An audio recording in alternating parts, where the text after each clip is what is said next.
Bonjour et bienvenue à tous dans ce nouveau numéro d'Autres Regards, le rendez-vous des idées et des initiatives positives. Au programme, un nouveau type de troc pour éviter la surconsommation, un atelier communautaire et un projet éducatif au Brésil fondé sur l'amour et la paix. Impossible de remettre la main sur votre vieille perceuse, pas besoin d'en acheter une nouvelle. Empruntez-la à vos voisins grâce à Sharewiz, un site de prêt entre particuliers. En 2011, Benoît s'apprête à gravir le Mont Blanc. Il cherche alors à emprunter le matériel dans son entourage. Mais personne ne pratique l'alpinisme. Il a l'idée de créer un réseau social de proximité, dédié au prêt gratuit d'objets entre voisins. Sharewiz était né. Cette entreprise solidaire réunit déjà plusieurs milliers d'internautes qui s'échangent dans la convivialité des objets de toutes sortes. De la poussette au DVD, en passant encore par les guides du routard. Économique, sociale, écologique, cette initiative permet de freiner la surconsommation tout en favorisant l'entraide et la confiance entre les habitants d'un même quartier. Fais-le toi-même, fais-le avec les autres. Telle est la devise des Fab Labs.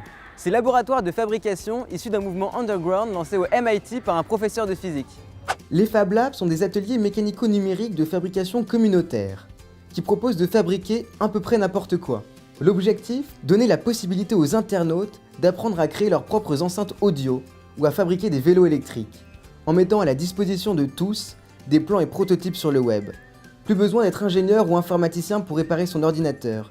Bienvenue dans les Fab Labs, un véritable remède contre le gâchis.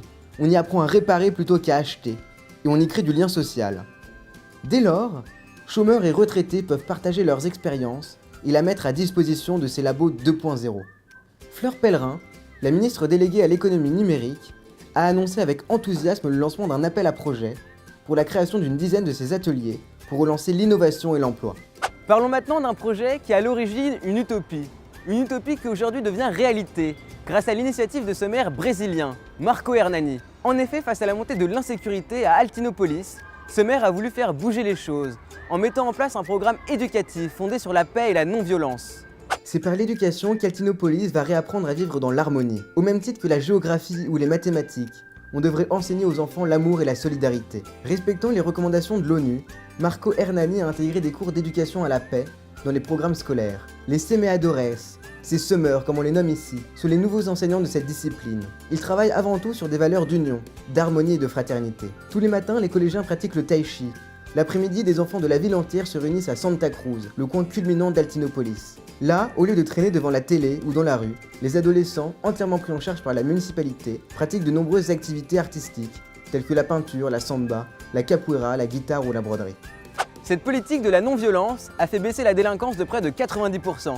Autre regard, c'est fini pour aujourd'hui. Merci à tous de nous avoir suivis. N'oubliez pas, vous pouvez nous faire partager vos infos en nous écrivant sur l'adresse mail qui va suivre. Quant à nous, on se revoit le mois prochain. Salut à tous!